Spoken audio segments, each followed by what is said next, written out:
नमस्कार, न्यूज़ अभी तक ब्रिजेश जयपुर में आप सभी दर्शकों का हार्दिक स्वागत है। एक नई खबर के साथ ये खबर है आशाराम बापू की रिहाई को लेकर होने वाली विशाल रैली के संबंध में आयोजित की गई प्रेस कॉन्फ्रेंस की 9 मार्च 2023 को दोपहर 3 बजे सत्संग भवन सिंधी कॉलोनी राजा पार्क जयपुर में आशाराम बापू को इनकी इच्छा अनुसार चिकित्सा सुविधा उपलब्ध करवाने हेतु एवं अतिशीघ्र रिहाई की मांग को लेकर 11 मार्च को होने वाली विशाल रैली को लेकर प्रेस कॉन्फ्रेंस आयोजित की गई। संत श्री आसाराम बापू आश्रम के वक्ता रामा भाई ने प्रेस कॉन्फ्रेंस के माध्यम से बताया कि 86 वर्षीय गुरुदेव आसाराम बापू का स्वास्थ्य बहुत नाजुक है। सोची समझी साजिश के तहत निर्दोष आसाराम बापू को 11.5 वर्ष कारागार में रहते हुए हो गए हैं। एम्स की रिपोर्ट्स के अनुसार आसाराम बापू के हृदय में 3 गंभीर ब्लॉकेज हैं। शारीरिक स्थिति को देखते हुए हाल में ही पैरोल की अर्जी लगाई गई थी, जिससे उनके रोग की भयानकता को अनदेखा करते हुए रद्द कर दिया गया है। 2022 में सुप्रीम कोर्ट ने कहा है कि कैदी को खराब स्वास्थ्य के आधार पर अंतरिम जमानत देने में उदारता बरती जानी चाहिए। व्यक्ति का सेहत ठीक रहे, यह सबसे जरूरी है। उसकी सेहत से संबंधित समस्याओं का राज्य सरकार ध्यान रखे। न्यायपालिका को भी इसे सतर्कता और संवेदनशीलता के साथ देखना चाहिए। रामा भाई ने बताया कि पॉस्को एक्ट व गैंग रेप की धारा में बंद पूर्व मंत्री गायत्री प्रजापति को पहले स्वास्थ्य के आधार पर और बाद में बेटी की शादी के लिए बेल दी गई। बिहार के पूर्व मुख्यमंत्री लालू प्रसाद यादव, आंध्र प्रदेश के पूर्व मुख्यमंत्री चंद्रबाबू नायडू, पहलवान सुशील कुमार, दिल्ली के पूर्व स्वास्थ्य मंत्री सत्येंद्र कुमार जैन, सुपरटेक ग्रुप के चेयरमैन आर.के. अरोड़ा, महाराष्ट्र के पूर्व मंत्री नवाब मलिक आदि को हफ्तों महीनों के लिए राहत दी गई। इसके अलावा ऐसे अनेकों उदाहरण हैं। घोटाले, हत्या, मनी लॉन्ड्रिंग आदि के आरोपियों दोषियों को राहत दी जाती है, तो निर्दोष संत आसाराम बापू को उनकी इच्छा के अनुसार उचित इलाज कराने से क्यों वंचित रखा जा रहा है? यह उनके मानवाधिकारों व संवैधानिक अधिकारों का हनन है। श्री योग वेदांत सेवा समितियों, समस्त साधकों, नारी संगठन एवं कई हिंदू संगठनों द्वारा मांग है कि सरकार द्वारा पूज्य बापूजी को यथोचित स्थान पर यथानुकूल चिकित्सा पद्धति द्वारा उपचार हेतु शीघ्र राहत दी जानी चाहिए। इस विषय को लेकर जयपुर में विशाल रैली का आयोजन किया गया है। प्रेस कॉन्फ्रेंस में संत श्री आसाराम बापू आश्रम के वक्ता रामा भाई, संत श्री आसाराम जी गुरुकुल की डायरेक्टर सुकेशनी अरावला और श्री योग वेदांत सेवा समिति राजस्थान के अध्यक्ष कालू राम जी सहित अनेक साधक मौजूद रहे। न्यूज़ अभी तक ब्रिजेश जयपुर से मैं पत्रकार ब्रिजेश कुमार नावरिया। प्रेस वार्ता के लिए सभी का खूब हार्दिक अभिनंदन है, स्वागत है। आज की प्रेस कॉन्फ्रेंस जो कि विषय है बापूजी का स्वास्थ्य और उनकी रिहाई, उसी की मांग को लेकर के 11 तारीख को यहाँ पर एक विशाल रैली अपनी मांग को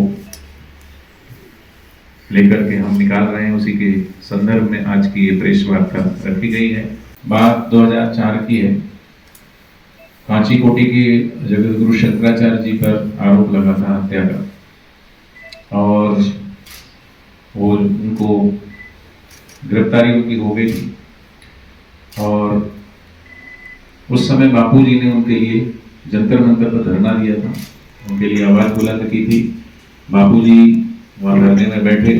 फलस्वरूप बहुत सारे लीडर्स, जिसमें अपने लाल कृष्ण आडवाणी जी, अटल बिहारी वाजपेयी जी, जॉर्ज फर्नांडिस और अखाड़ों के धर्मगुरु, जिसमें अवधेशानंद जी, सुधांशु महाराज और भी बहुत सारे लोग वहाँ पे, सुब्रमण्यम स्वामी, सब लोग वहाँ पर पधारे।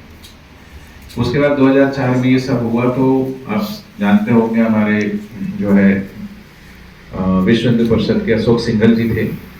उन्होंने बापूजी से कहा कि महाराज जी, अब आपके खिलाफ बड़ा वो षड्यंत्र होने वाला है और बड़ी तैयारी चल रही है, क्योंकि वो जो पुट्टी के जो साईं महाराज थे, उनके प्रोग्राम में गए थे, तो वहाँ बहुत सारी बातें हुई। इस तरीके से उन्होंने बात रखी। 2008 में वो षड्यंत्र शुरू हो गया।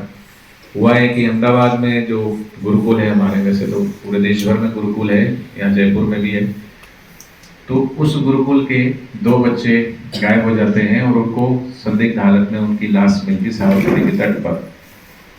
आरोप ये लगाया जाता कि आश्रम में जंतर मंत्र होता है और उनको बलि दी गई है। जांच कमीशन बैठता है और केस चलता है। 2013 में आश्रम को क्लीन चिट मिलता है कि ऐसा कुछ नहीं, आश्रम के द्वारा ऐसी जो आरोप लगे वो निराधार है, ऐसा कुछ नहीं। बच्चों की जो मौत हुई है वो नदी में डूबने से हुई है। तो ये पूरा चला 2008 से लेकर 2013 तक। उसमें बापूजी तो नहीं फंसा पाए, तो फिर 2013 में एक पोक्सो एक्ट बना। उसके बनते ही एक लड़की जो कि रहने वाली उत्तर प्रदेश की, 2 साल पहले हमारे ही गुरुकुल में छिंदवाड़ा में वो आई पढ़ने के लिए।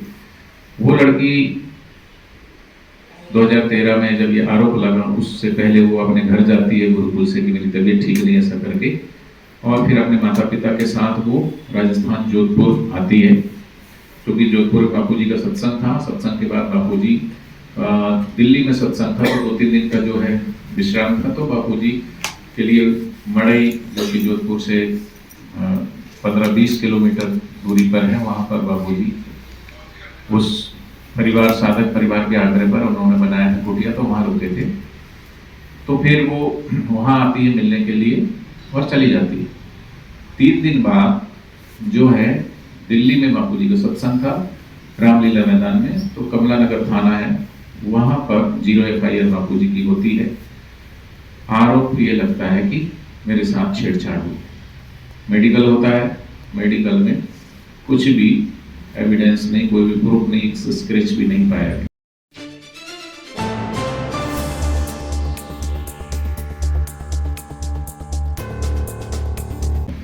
आपको जो अभी बुक दी गई है, सत्य की कहानी तथ्यों की जुबानी, तो इसमें तो साक्ष्य है पूरे, किस तरीके से जो आरोप लगा है, वो आरोप में जो FIR हुई है, ये FIR की इसमें कॉपी है, लगी हुई है, आपको दी गई है। इसमें कहीं भी रेप नहीं है, बलात्कार नहीं है, बस छेड़छाड़ का मामला है। लेकिन पूरा देश में विदेश में शोर मचा कि बलात्कार हुआ, पर मेडिकल रिपोर्ट जो है उसमें कहीं भी किसी भी प्रकार का कुछ नहीं है।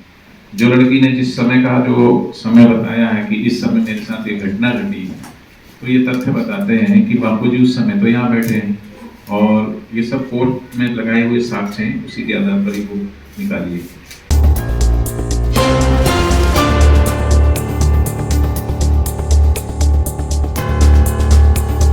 ये सब कोर्ट में लगाए हुए पेपर्स।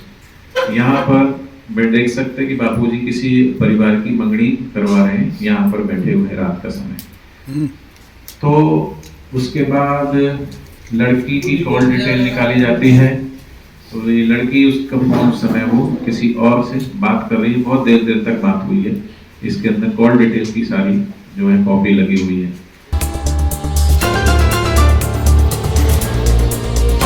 ये तो हुआ मामला।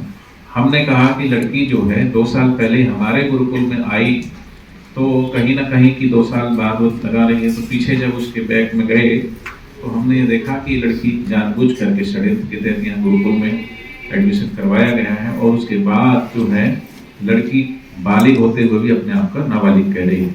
तो उसके बालिग होने के जो है 5 साक्ष्य जो कोर्ट में रखे गए हैं। इसके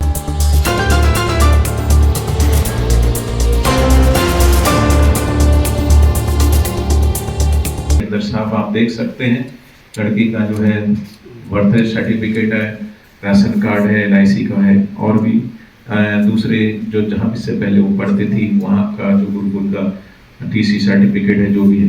तो ये सब 5 साक्ष्य जो है कोर्ट के समक्ष रखे गए, पर बापूजी को जो है सिर्फ ये कह करके कि लड़की जो है वो नाबालिग है, उसमें बापूजी को आजीवन कारावास, तो पोक्सो का एक्ट है, लेकिन इसमें और ऐड करके बापूजी के जब तक प्राकृतिक श्वास है, अगर बापूजी 100 साल जीते हैं तो 100 साल, 150 साल जीते हैं तो 150, मतलब वो कभी भी जेल से बाहर नहीं आ सकते, उनके जब तक प्राकृतिक श्वास है। इस तरीके की सजा सुनाई। साथ में जो है और भी 6 आरोपी बनाए थे, लेकिन उन 6 आरोपी क्योंकि कोई सबूत नहीं मिला, कोई भी आधार नहीं मिला, जो लड़की ने बोला वो सब तथ्य झूठे पाए गए, तो कोर्ट ने, हाई कोर्ट ने उनको चारों को बरी कर दिया, पर बापूजी को अभी नहीं छोड़ा है। 1.5 महीना पहले फिर बापूजी को सीने में दर्द हुआ और बहुत सारी तकलीफें हुई, तो एम्स हॉस्पिटल में जाकर के एडमिट हुए, और जब टेस्ट हुआ, एंजियोग्राफी की गई, तो हार्ट में 3 ब्लॉकेज पाए गए। हीमोग्लोबिन उस समय अप डाउन करते करते 7 पॉइंट पे आ गया, छोटी आंतों में रक्तस्राव हो रहा है, उसी वजह से ब्लीडिंग हो रही है। ये सिचुएशन बनी हुई थी तो एम्स ने भी बड़ी चिंता जताई। हालांकि अब आगे का इलाज हम यहाँ नहीं कर सकते, एम्स दिल्ली में जाएंगे। अब दिल्ली में एम्स में इलाज क्या है कि या तो आप जो है हार्ट का तुरंत जो है तो बाईपास कराइए या स्टेंट डलवाइए। पर बापूजी हमेशा आयुर्वेद का हमेशा समर्थन करते आए हैं, आयुर्वेद के तरीके से लोगों का स्वास्थ्य भी ठीक करते आए हैं। तो बापूजी ने अपनी इच्छा जताई कि मैं अपना इलाज जो है वो, और इस 86 वर्ष उम्र है बापूजी की अभी, इस अवस्था में जो है मैं एलोपैथिक में नहीं जाना चाहता, मैं आयुर्वेदिक तरीके से अपनों को ठीक करूँगा। उसके लिए उचित वातावरण और उचित जगह की आवश्यकता है, तो हमें जो है आयुर्वेदिक इलाज के लिए पैरोल दी जाए। तो नहीं मिली पैरोल, आज तक नहीं मिली है। तो इस सिचुएशन में भी अगर उनको पैरोल नहीं मिलती है, हम आए दिन देखते हैं, हम संविधान में भारत देश में रहते, इतना बड़ा देश है, संविधान से चलता है, हम भी कानून को मानने वाले हैं। तो फिर न्याय, हम कहते हैं कि सबको न्याय पे भरोसा होना चाहिए, पर भरोसा करें तो हम कैसे करें, क्योंकि हम आए दिन देखते हैं कि अभी आज इसको पैरोल मिल गई, आज उसको पैरोल मिल गई, आज इसको पैरोल मिल गई। लोग जिनको सबूत मिले उनको भी बेल मिल रही है, पैरोल मिल रही है, वो छूट के बाहर आ रहे हैं। पर जो उनका संवैधानिक अधिकार है वो ले रहे हैं, तो फिर बापूजी के साथ ऐसा भेदभाव क्यों किया जा रहा है? इसी तथ्य को लेकर के अभी हम विगत कई जगहों पर देश भर में हमने कॉन्फ्रेंस की। तो जिला स्तर पर हमने प्रेस कॉन्फ्रेंस के माध्यम से, ताकि समाज में, क्योंकि ये बात हो सकता है आप में से किसी को पता हो, ये ना भी पता हो, ये भी हो सकता है, तो कहीं किसी भी न्यूज चैनल पर भी ये चीज़ नहीं आई थी। तो हमने सब जगह देश भर में जा करके आप सब पत्रकार बंधुओं के माध्यम से ये चीज़ को अवगत कराने के लिए प्रेस कॉन्फ्रेंस की। आज भी हमने ये प्रेस कॉन्फ्रेंस रखी। दूसरा हमारा जो जिला स्तर पर है कि डीसी को ज्ञापन देना, और तीसरा जो है माननीय सांसद महोदयों से मिलकर के उनको भी अवगत कराना कि बापूजी का स्वास्थ्य ऐसा, और हमें ये सब चीज़ें हम फेस कर रहे हैं, हमें न्याय नहीं मिल रहा है। उसके बाद हमने राज्य स्तर पर रैलियाँ भी रखी कि साधक इतने व्यथित हैं, पीड़ित हैं, इतने आहत हैं, करोड़ों करोड़ों लोगों की आस्था जिनसे जुड़ी हुई है, और सबको ये राहत मिल रही है और उनको क्यों नहीं मिल रही? तो सब पीड़ित हैं, सब आहत हैं। तो इन्हीं बातों को लेकर के अपने अपना जो है संवैधानिक तरीके से शांतिपूर्ण ढंग से अपनी मांग को लेकर के रैली भी कर रहे हैं। जयपुर में जो है 11 तारीख को रखी गई है, शांतिपूर्ण ढंग से, किसी के विरोध में नहीं, किसी के खिलाफ नहीं। हम अपनी मांग को लेकर के यही मांग है कि बापूजी का केस बोगस है, उनको रिहा किया जाए। अभी स्वास्थ्य के लिए कम से कम उनको पैरोल तो मिले, इसी बात को लेकर के आज हमने प्रेस वार्ता रखी है। 11 तारीख को आप विशाल रैली करने जा रहे हैं, कहाँ से लोग पधार रहे हैं? राजस्थान से ही है, हाँ, मैं तो इधर से जयपुर से ही है ज़्यादातर, तो बाकी आसपास के भी आएंगे। क्या समय रहेगा? सुबह 11 बजे। हमारी आवाज़ नहीं सुनी जा रही है, कहीं ना कहीं हमारी जो मांग पूरी नहीं की जा रही है, तो कम से कम हम, अब कोई भी चीज़ है जब किसी की मांग पूरी नहीं होती तो भाई किसान आंदोलन क्यों चल रहा है कि भाई उन्होंने कानून ऐसा बना दिया है, उस कानून के अंतर्गत उनको वो है। तो चीज़ें हैं, पिछली बार आपको पता होगा कि कुछ किसान आंदोलन, किसानों के लिए कुछ कानून बना था और उस कानून में फिर वापिस लिया गया, कहीं ना कहीं उसमें त्रुटि थी। हमारा भी यही कहना है कि जब से पोक्सो एक्ट बना है, अगर पूरा इसका रिकॉर्ड निकाला जाए, कोई भी कानून बनता है वो व्यवस्था को बनाने के लिए बनता है। जो क्राइम है वो घटना चाहिए, बढ़ना भी चाहिए, लेकिन आप सब पत्रकार बंधु सर्च कर सकते हैं, जब से पोक्सो एक्ट बना है उसके बाद क्राइम घटा कि बढ़ा। इस पोक्सो एक्ट का जो है कानून का हथियार की तरह लोग इस्तेमाल करके अपनी दुश्मनी, अपना बैर निकालने के लिए किसी पे भी झूठा आरोपी लगा रहे हैं। तो कानून जो है समान रूप में सबके लिए होता है, एक पक्ष नहीं दूसरा पक्ष। अगर किसी बेटे के ऊपर लगता है तो उसका परिवार भी बिगड़ता है, माँ भी दुखी होती है, उसकी पत्नी भी दुखी होती है, उसके बच्चे भी दुखी होते हैं। सभी को देखना चाहिए, एक तरफा कानून नहीं बनना चाहिए।